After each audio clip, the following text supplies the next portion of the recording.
오늘 하나님의 말씀은 요한복음 4장 10절에서 27절까지의 말씀입니다. 요한복음 4장 10절에서 27절까지의 말씀.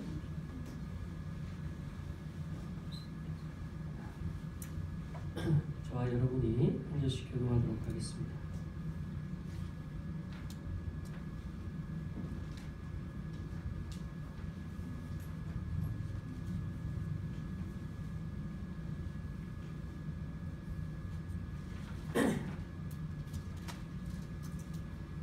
예수께서 대답하여 이르시되 내가 만일 하나님의 선물과 또 내게 물 좀 달라 하는 이가 누구인 줄 알았더라면 내가 그에게 구하였을 것이요 그가 생수를 내게 주었으리라.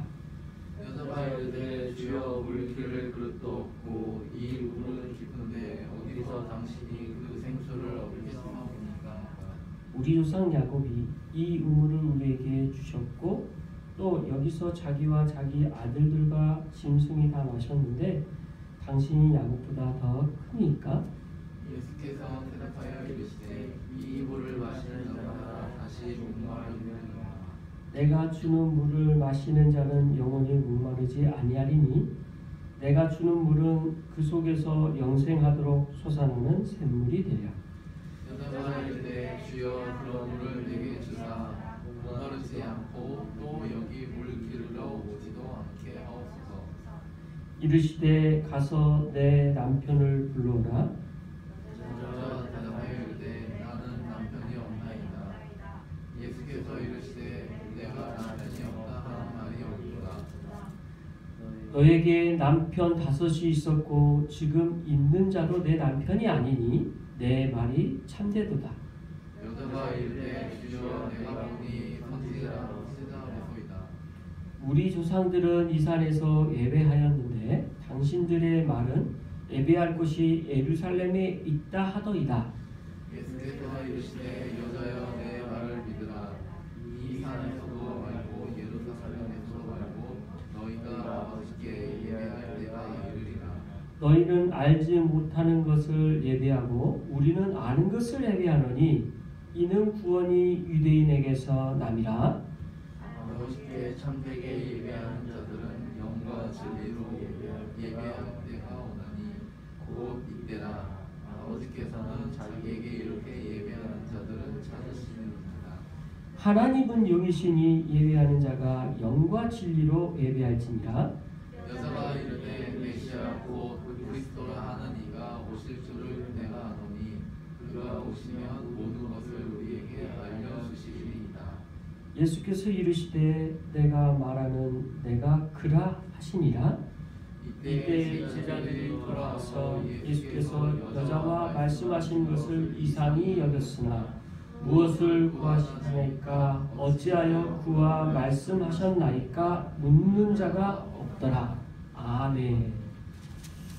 네, 오늘 요한복음 4장 지난주에 이어서 두 번째 사마리아 여인에 대한 내용을 나눕니다.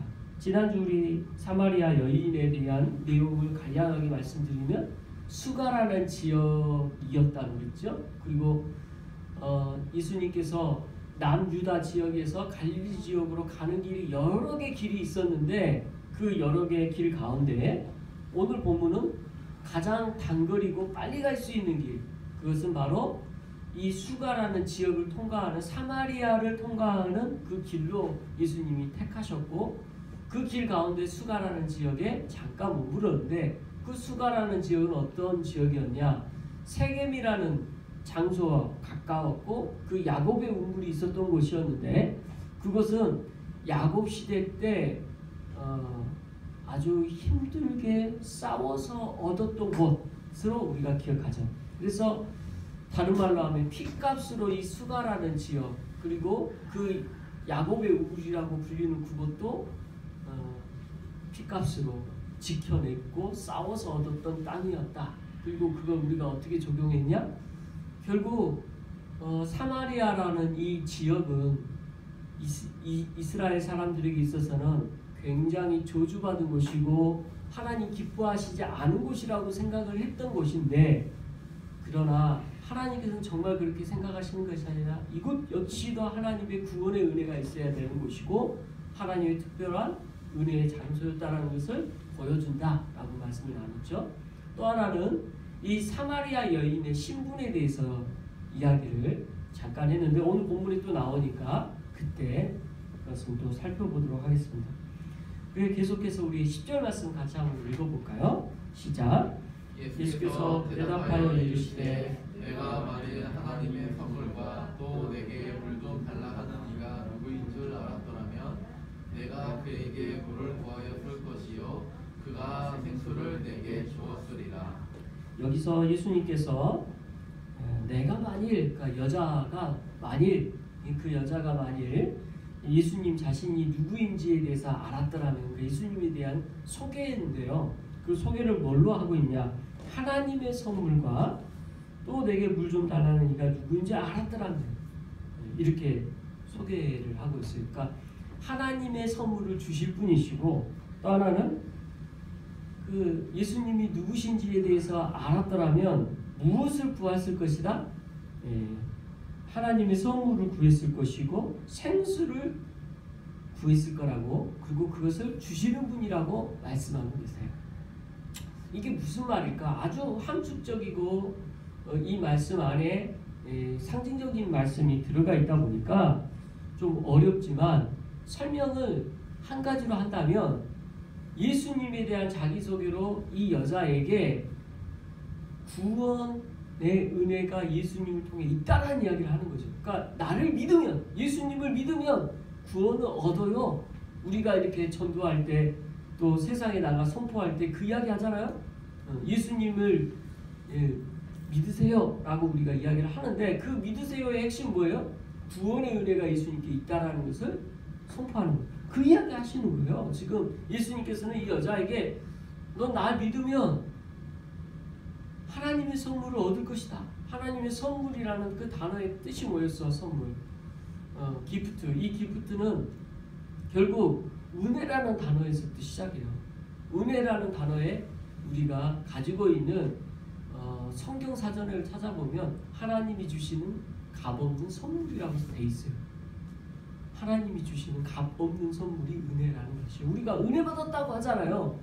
그것은 이런 의미죠. 하나님께서 우리에게 주시는 값없는 선물을 받았어요. 이게 은혜 받았어요 라는 뜻이에요. 근데 그게 가장 값지고 핵심이 뭐예요? 구원인 거죠. 그래서 우리가 하나님의 선물과라고 했을 때 은혜를 받았다는 것이고 그 은혜 받았다는 핵심은 구원의 은혜인 거죠. 자, 오늘 본문은 그 내용을 10절에서 예수님이 스스로 말씀한 것이에요. 나는 하나님의 선물을 주는 분이야. 나는 예수 그리스도의 그 은혜를 통해 생수를 주는 그런 분이야 라는 것을 말씀하고 계시는데 이 여자가 이 내용을 알아들었을까요? 못 알아들었을까요? 못 알아들어요. 우리가 알아들었을까요? 우리라면 이 상황에서 우리 또한 못 알아들었을 거예요. 아무리 이 상황에서 그거 어떻게 알 수 있냐? 이 앞에 나왔던 니고데모를 통해서 알 수 있어요. 니고데모에게 성령에 대한 거듭남에 대한 설명을 아무리 해도 못 알아듣잖아요.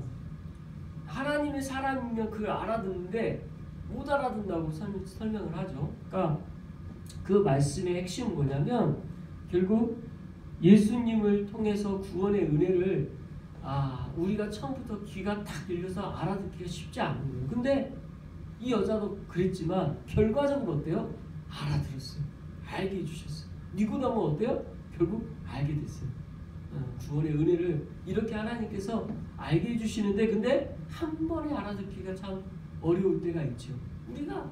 우리의 인생에서도 오늘 이 자리에 여러분 교회에 왔잖아요. 그리고 오늘 설교를 듣는 분들 설교를 듣고 있잖아요. 하나님의 은혜로 여기에 있는 줄 압니다. 그리고 말씀을 듣는 줄 압니다. 그 은혜 때문에 이 자리에 있는 줄 알아요. 근데 중요한 건 그 은혜 때문에 이 자리에 있지만 우리가 여기까지 오는 그 과정을 살펴보면 한 번에 예배당에 오고 한 번에 우리가 예수님을 믿고 그랬나요? 절대 아니에요. 스텝 바이 스텝 알아가는 과정이 있었던 거예요. 우리 모두는 하나님을 예배를 통해 말씀을 통해 한 걸음 한 걸음 알아가고 성장하게 되는 겁니다. 오늘 말씀은 그것을 보여주고 있는 것이요. 하나님의 선물과 그리고 그 선물을 주시는 분, 그 생수에 대해서 말씀하고 있는 거죠. 근데 이 여자가 못 알아들으니까 거기에 대해서 예수님이 어떻게 반응하는지, 그리고 이 여자가 어떻게 말하고 있는지 그 다음 절 한번 같이 한번 읽어보겠습니다. 시작. 여자가 이르되 주여 물 기를 그릇도 없고 이 우물은 깊은데 어디서 당신이 그 생수를 얻겠사옵나이까. 그래요. 여자가 주여, 여기서 주여라는 것은 뭘까요? 여기서의 주여는 주인이라는 표현인데 실제 여기서 쓰이는 주여의 것은 이 여자의 신분이 미천했기 때문에 아마 표현했을 것 같아요. 그래서 노예와 같은 처지에 있었고 가장 신분이 낮은 자리에 있었기 때문에 유대인 만나는 그 자체가 이런 설명을 했겠죠. 물 기를 그릇도 없고, 그러니까 이 사람한테 이름도 모르는 사람한테 이제 이렇게 막 물어보는 거잖아요. 그러면서 물 기름도 그릇도 없고 우물은 깊은데 어디서 당신이 그 생수를 얻겠사옵나이까? 이 말은 두 가지를 묻고 있는데요. 이 예수님은 지금 우물 곁에 있지만 우물 길을 그 그릇이 없잖아요. 그러니까 상식적으로 생각할 때 긴 줄이 있는 그릇이 있어서 그 물을 끌어당겨서 퍼내야 물을 먹을 수 있잖아요. 그게 없어. 근데 지금 무슨 이야기예요? 생수를 주겠다고 해. 그러면 이게 먼저 상식적으로 생각할 때 그릇도 없어, 생수를 줄 수 있는 것도 아무 환경도 없는데 준다고 하니 당신은 어떻게 생수를 주신다는 거죠? 어떤 방법으로 줄 수 있을까? 생수에 대한 줄 수 있는 방법이 당신은 다른 방법이 있는 겁니까? 라는 생각을 하고 있는 거죠. 또 하나는 이 물 기를 그릇이 없는데 이 깊은 우물에서 꺼낼 다른 또 특별한 방법이 있을 수 있는 겁니까? 또 다른 우물이 있습니까? 뭐 여러 가지 그런 의미가 포함되어 있겠죠. 근데 핵심은 뭐예요? 상식적으로 생각할 때 예수님은 물 기릇도 그릇이 없으니까 불가능하다는 것을 전제해서 물어보고 있는 거죠. 나 아니면 줄 수 없다라는 이야기를 하는 거죠. 그러면서 이렇게 이어서 물어봐요. 12절 같이 읽습니다. 시작. 우리 조상 야곱이 이 물을 우리에게 주셨고 또 여기서 자기와 자기 아들들과 짐승이 다 마셨는데 당신은 야곱보다 더 나이니까. 여기서 조상 야곱 이야기를 갑자기 해요. 조상 야곱이 어떤 사람이에요? 앞에서도 세겜 지역을 지켰던 사람, 그래서 그 우물을 팠던 사람. 이 지역에서 우물 하나 판다라는 건 쉬운 일이 아니에요. 많은 노동력과 그곳을 팠다고 해서 반드시 물이 나온다는 보장이 없잖아요. 그래서 주변에 우물이 있기가 쉽지 않아요. 이 우물 하나를 지키기 위하여 얼마나 많은 핏값을 흘려서 싸웠겠어요. 그래서 그 우물에 대하여 소유권이 누구에게 있다? 야곱에게 있다는 것을 알고 있고, 그 야곱의 영향력하에 지금 사마리아 이 지역과 이 여인도 이 우물을 먹잖아요. 그러니까 자기 조상에 대한 자부심이 굉장히 크고 야곱이 이 소유권이 있다라고 생각을 해요. 그래서 이렇게 묻죠.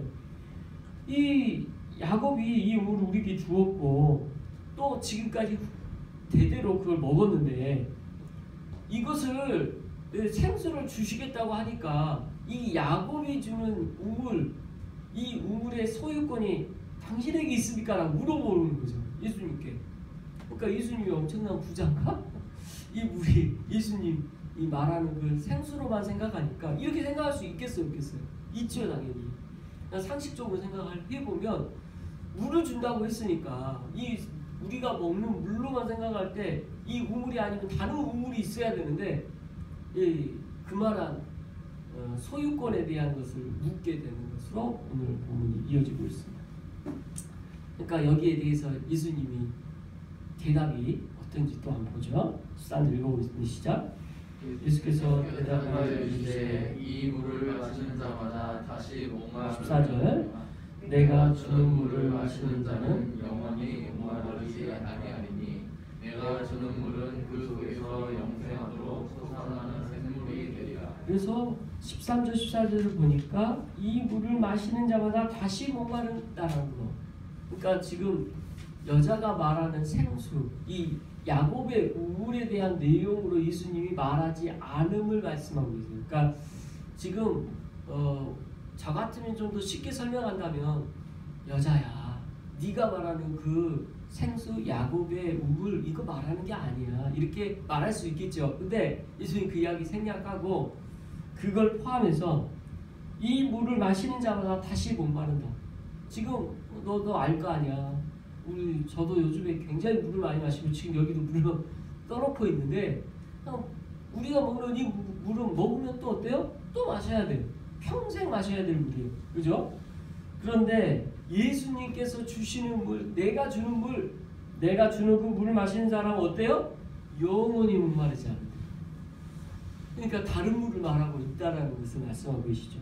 그리고 내가 주는 물은 그 속에서 영생하도록 솟아나는 샘물이 된다는 말씀하세요. 그러니까 물에 대한, 다른 물에 대한 설명을 계속하고 있죠. 여기서의 물은 뭐예요? 그러면 구원의 은혜가 포함되어져 있는 거죠. 이 구원의 은혜를 주시는 분이 누구예요? 예수님이에요. 그래서 우리가 예수님 믿는 거예요. 예수님은 우리에게 구원의 은혜를 주시는 분이에요. 그걸 말씀하고 계시는 거죠. 자, 이렇게 예수님은 지금 설명하고 있는데 여자가 그럼 알아들었을까요? 이야기에? 자, 한번 읽어봅시다. 어떻게 이해했는지. 15절 시작. 여자가 이르되 주여 그런 물을 내게 주사 목마르지도 않고 또 여기 물 길러 들어가게 하옵소서. 자, 여기서 여자가 이렇게 이야기합니다. 주여, 그 물이, 그런 물이 있어요 세상에? 그러면 그 물 내게 주세요. 그러면 내가 여기에 물 길러 오자 또 않게 될 거 아니에요? 야, 그 물 주세요. 제가 구하겠습니다. 여자가 딱 자세, 포지션을 바꾸죠. 이제 이 물 먹어야겠다. 근데 지금 이 물을 어떻게 생각하고 있어요? 여전히 먹는 물로만 생각하고 있어요. 생수로 생각하고 있어요. 그러니까 한 번 먹으면 영원히 목마르지 않은 그런 물로 생각한 거예요. 기적과 같은 물로만 생각한 거예요. 그죠? 눈에 보이는 물로만 생각한 거예요. 그러니까 거기서 더 생각이 바뀔 수가 없죠. 현재로서는 딱 거기에 생각이 멈춰 있어요. 근데 우리가 이 여자를 볼 때 한 번도 듣지도 못한 이야기를 할 때 당연히 이럴 수밖에 없겠다는 생각하지 않겠어요? 그죠? 우리라도 그럴 것 같아요. 자, 이렇게 이야기하니까 이제 예수님이 또 무슨 말씀하셨냐 봅시다. 자, 16절, 17절 같이 읽어보겠습니다. 시작. 이르시되 가서 내 남편을 불러오라. 여자가 대답하여 이르되 나는 남편이 없나이다. 예수께서 이르시되 내가 남편이 없다는 말이 옳도다. 자, 이렇게 지금 들어요. 자, 여자에게 예수님 뭐라고 물어요? 남편 데려와라, 이렇게 말을 하세요.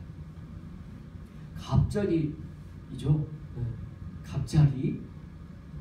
이거 뭐야 이거? 왜 갑자기 이런 말을 하시지?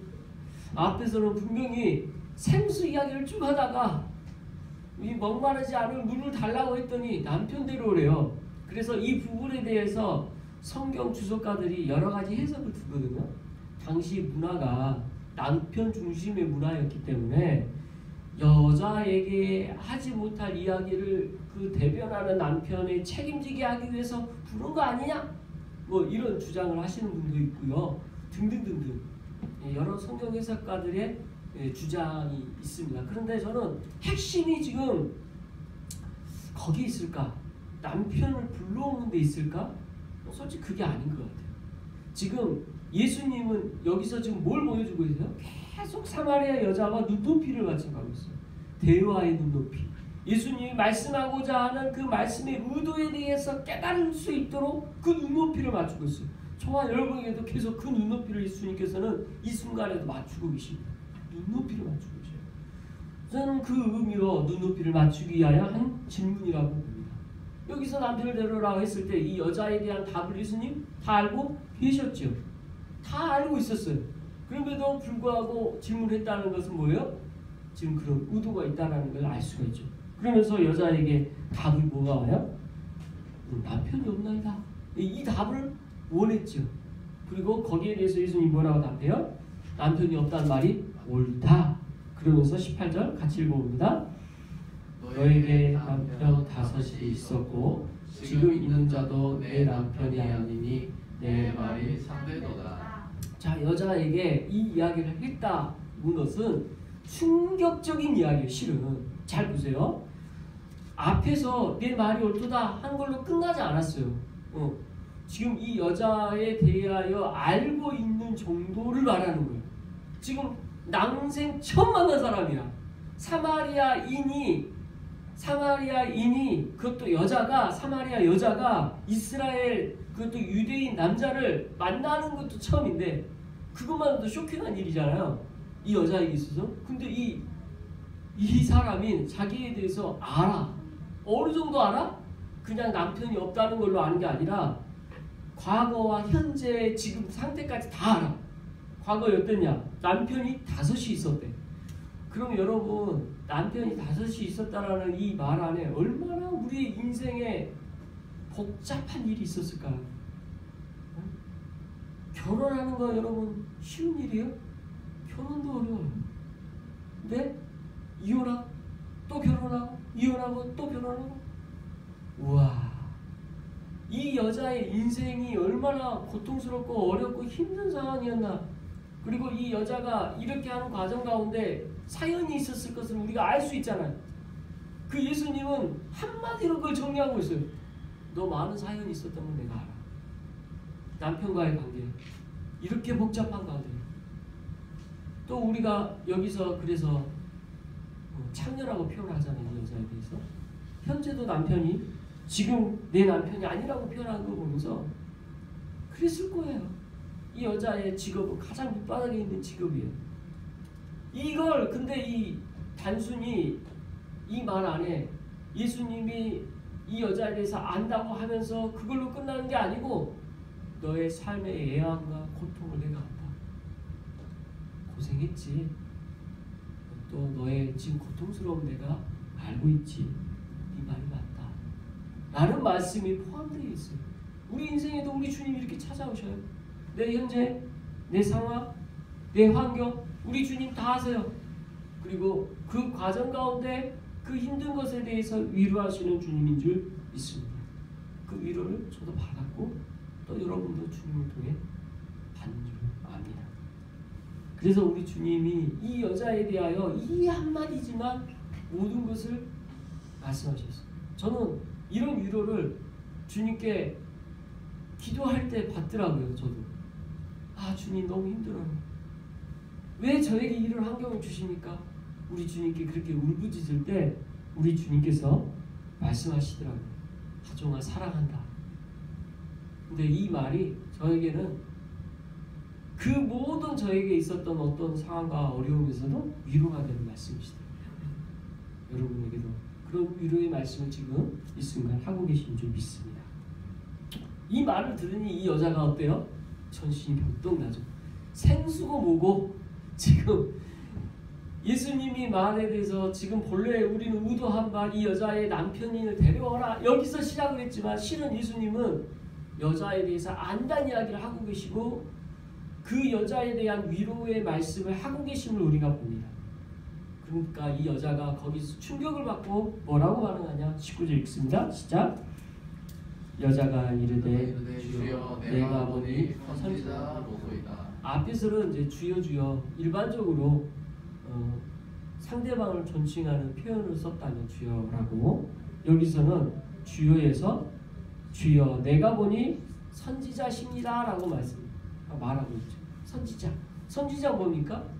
미리 아는 자, 하나님의 말씀을 선포하는 자, 하나님의 말씀을 미리 알고 선포하는 그런 사람. 그래서 내 삶에 대해서도 알고 계시는 분, 이렇게 여자가 결론 내리죠.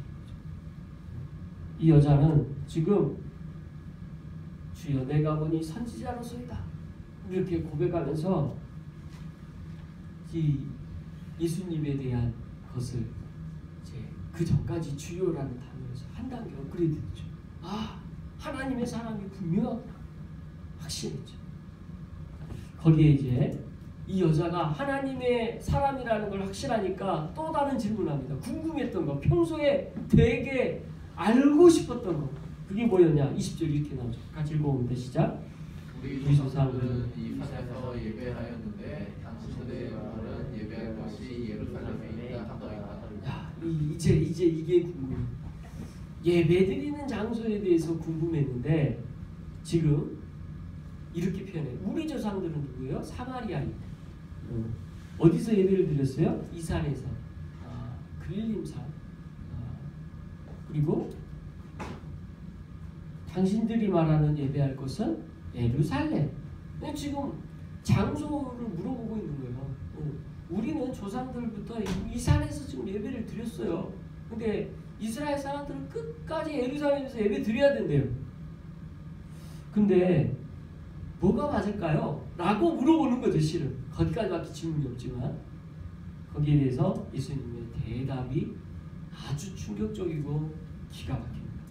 21절 22절 같이 읽습니다. 시작. 예수께서 이르시되 여자여 내 말을 믿으라. 이 산에서도 말고 예루살렘에서도 말고 너희가 아버지께 예배할 때가 이르리라.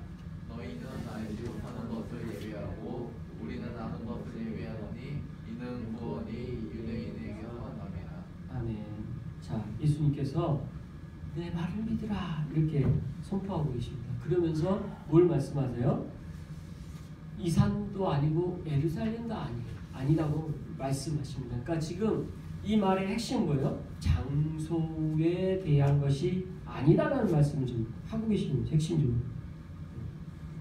장소가 아니다. 지금 그럼 둘 다 틀린 거예요. 이스라엘 사람들이 말하는 예루살렘도 아니고 지금 사마리아인이 말하는 지금 뭐 그 산도 아니라는 거예요. 그러면 이 게르심 산이든 지금 예루살렘이 아니다라는 그 이야기를 하면서 우리 주님은 뭘 가르치고 싶으셨을까?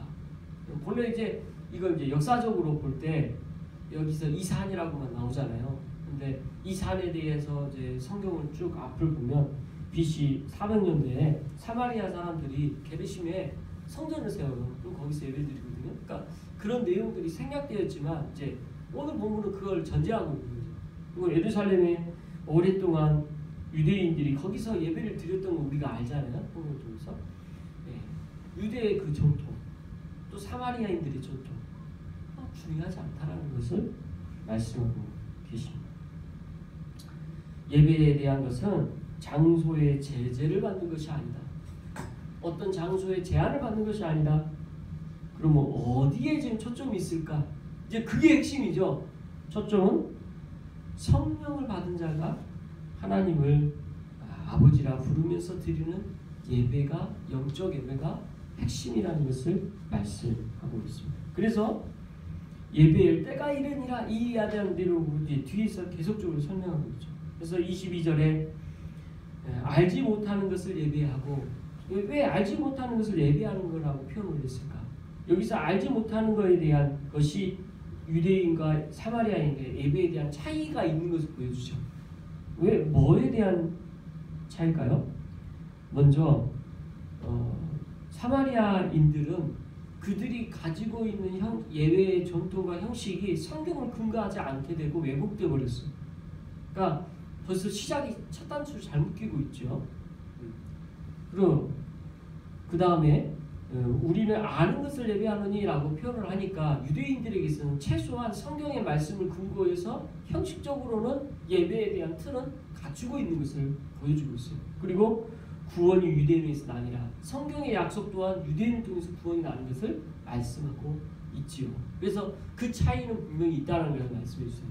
그러니까 장소의 문제가 아니고 성령 하나님께 예배드리는 것이 아버지라 부르며 예배드리는 것이 맞는데, 그렇다고 해서 사마리아인들이 똑같다는 건 아니야. 유대인하고 다른 점이 있는데 사마리아인들은 벌써 예배의 형식과 그 내용에 있어서도 문제가 있었다는 것을 말하죠. 거기에 대한 더 구체적인 설명이 23절 24절에 이렇게 설명해요. 같이 읽어보면 시작. 아버지께 참되게 예배하는 자들은 영과 진리로 예배할 때가 오나니 곧 이때라. 아버지께서는 자기에게 이렇게 예배하는 자들을 찾으시리라. 하나님은 영이시니 예배하는 자가 영과 진리로 예배하시니라. 자, 예배를 어떻게 진리해야 되냐? 키워드로 설명을 하십니다. 영과 진리. 참 어려운 표현이에요. 실은 여러분 와닿나요? 영과 진리로 예배한다는 게 와닿나요? 저도 안 와닿아요. 어려운 표현이에요. 근데도 불구하고 여기서 영과 진리라는 이 말을 통해서 우리가 핵심적으로 앞에를 지금 문맥상 흐름에서 우리가 해석되어지는 게 있잖아요. 그리고 말씀하고자 하는 의도가 있잖아요. 그래 한번 찾아보자고요. 원래 영은 푸네마라는 헬라어로 되어 있는데 이 성령을 뜻하는 단어이기도 하고 영이라는 어떤 표현을 여기서 이 단어에서 씁니다. 그리고 진리, 알레레리아라는 단어가 헬라어인데 이것은 성실, 정직, 그리고 우리가 신령과 진정으로 예배할지니라 이 말 본래 말 문장이 옛날 성경 번역은 그러겠단 말이에요. 근데 진정이라는 말, 신령과 진정, 이 진정이라는 말이 뭐 틀린 말이 아니에요. 똑같은 표현인데 더 정확한 건 성실, 정직, 진리. 그런데 우리는 진리라는 단어를 이제 번역하고 있다는 거죠. 그래서 성령과 진리로 예배를 드린다라는 말씀을 하고 있는 건데 지금 예루살렘과 사마리아가 예배가 뭐가 잘못됐냐라는 설명을 할 때 예루살렘에서 드렸던 아까 이들은 유대인의 예배의 형식은 그들이 드렸던 예배의 형식은 영과 거리가 먼 거야. 하나님이 기뻐하시는 예배와 거리가 멀었어요. 형식에 치중되신 그 예배를 통해서는 벌써 하나님께서 드리고자 하는 바른 예배가 아니라는 것이고 그 다음에 진리로 드리는 예배. 진리는 뭐가 진리예요? 하나님의 말씀이 성경의 말씀에 근거해서 성경이 근거한 것이 형식도 갖춰지게 되잖아. 근데 그거를 사마리아에서는 찾아보기 어렵다. 그래서 우리가 예배를 드릴 때 이 두 가지가 다 필요하다. 영과 진리로 드려지는 예배. 오늘날 각 교회 예배당에서 드려지는 예배 형식 다 조금씩 달라요. 그래서 그 형식이 핵심이 아니에요. 핵심은 어디에 있다? 영과 진리에 있다. 진리는 성경의 말씀에 근거고 영은 하나님께서 말씀하신 그 말씀의 선포의 내용에 핵심이 있는 거죠. 그래서 영과 진리로 예배할지니라 라고 우리가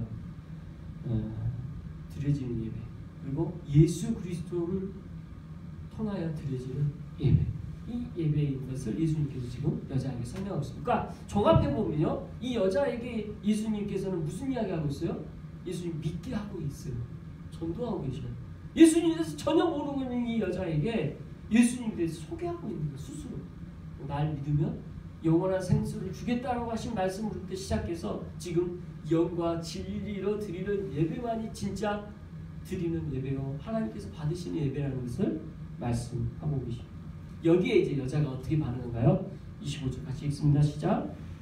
여자가 이르되 메시아 곧 그리스도라 하는 이가 오실 줄을 내가 아노니 그가 오시면 모든 것을 우리에게 알려주시리이다. 이 여자가 너무 놀랍게 예수님의 말씀을 듣고 이런 고백을 해요. 왜 이 고백을 했을까? 우리 알 수가 없어요. 갑자기 이 이야기 듣고 여기서도 갑자기 이 여자 근데 아버지 그가 알았던 모든 것 들었던 모든 것이 깨달아지면서 영과 진리로 예배야 드려야 된다. 장소가 아니라는 거. 사마리아도가 아니고 예루살렘도 아니고 영과 진리로 예배드리는 거. 하나님이 진정한 드려지는 이 예배에 대한 말씀을 듣고 말씀이 깨달아지는 거에 아마 충격을 받고 한 번도 들어보지도 못했던 이 말씀과 처음 만났던 이분이 갑자기 딱 생각나게 하는 게 메시아에 대한 약속이었던 거죠. 성경의 궁극적인 구약의 약속이 뭡니까? 메시아가 오실 것이라는 거잖아요. 그 메시아에 오실 것에 대해서 이 여자가 깨닫고 그것을 알려주실 분이라는 것을 알고 그 이야기를 해요. 그랬더니 이제 이야기가 끝나버렸어요. 26절, 27절 같이 읽겠습니다. 시작. 예수께서 이르시되 내가 말하는 내가 그라 하시니라. 네, 여기까지 봅시다. 먼저 예수께서 지금 여자가 한 이야기에 그대로 그걸 받아서 뭐라고 말해요? 내게 말하는 내가 그다. 이게 원어 성경 보면요, 에이고 에이미 호 랄룬소이 이렇게 표현되어 있어요. 그러니까 A고 애인이 제가 A고 애인이라는 표현 들어본 적 있죠? 요한복음은요 A고 애인이가 가장 많이 나오는데 A고 애인이는 제가 보니까 상당 기법에서도 자아를 성찰하는 표현도 나오더라고요. 근데 이게 그 기법에서 처음 나온 게 아니고 성경 표현이에요. A고 애인이 나는 나다. 나는 무엇이다 라는 표현인데 나는 뭐다? 나는 지금 네가 말한 그다. 지금 이렇게 원어를 말하고 있는 누구요? 앞에 25절에서 말했던 그 메시아라는 그분이 바로 나라니까 그랬더니 여러분 그때 어떻겠어요? 어쩐지 어떻게 그 말씀이 내가 알고 깨닫게 됐어. 그 말씀을 깨닫게 해주시니 바로 그분이 바로 메시아였구나 라고 이 여자가 이제 깨닫게 된 거죠. 그래서 이 여자가 그 다음에 어떤 행동을 할까요? 물동이를 멀어두고 나아가 이제 예수님을 위해서 메시아라고 그리스도가 오셨다고 이제 선포하고 다니게 되죠. 자, 27절 같이 계속 읽어보겠습니다. 시작. 이때 제자들이 돌아와서 예수께서 여자와 말씀하신 것을 이상히 여겼으나 무엇을 구하시나이까 어찌하여 그와 말씀하시나이까 묻는 자가 없더라. 자, 27절 말씀 왜 이렇게 나왔을까요? 이 여자에 대하여 이 딱 행색만 봐도 유대인들은 알잖아요. 산종하고 싶겠어요? 안 하고 싶겠어요? 상종도 하고 싶지 않죠. 그러니까 그게 물어볼 가치도 없다고 생각을 한 거죠. 그러니까 이게 우리도 보면 우리의 한계가 있잖아요. 저도 제 한계가 있단 말이에요. 한계를 생각하게 한 우리 연약함을 보여주는 부분인데 참 주님은 그것조차도 이 사마리아 여인은 뛰어넘게 하시고 주님을 바라보고 진짜 이제 메시아이신 예수 그리스도를 이렇게 짧은 말씀이지만 깨닫고 알게 된 것을 믿습니다. 저 여러분 참 우리가 살고 있는 이 한국에도 믿지 않는 분들이 너무 많고 아직도 예수님을 잘 모르는 분들이 많고 우리 가족 가운데도 예수님을 믿긴 하지나 아직 예배 제대로 드리지 못하는 분도 있을 것이고 또 예수님을 안다 하더라도 희미하게 아시는 분도 계실 겁니다. 그럼 그거 우리가 어떻게 할 수 있는 건 없어요. 다만 우리가 할 수 있는 거 복음서고 하나님의 말씀을 듣게 하는 거 그럼 우리가 할 수 있는 우리의 역할입니다. 그래서 이 여자가 그 다음에 했던 행동 있죠. 이제 그가 왔다. 메시아가 왔다. 선포했던 거죠. 저와 여러분도 예수 그리스도를 선포하길 바라고 이 땅에 또 이 코로나 시국에 전 세계에 가장 필요한 것이 뭘까? 이 복음 선포인 줄 알고 선포하는 저와 여러분 되시길 그리스도의 축원합니다. 기도하겠습니다.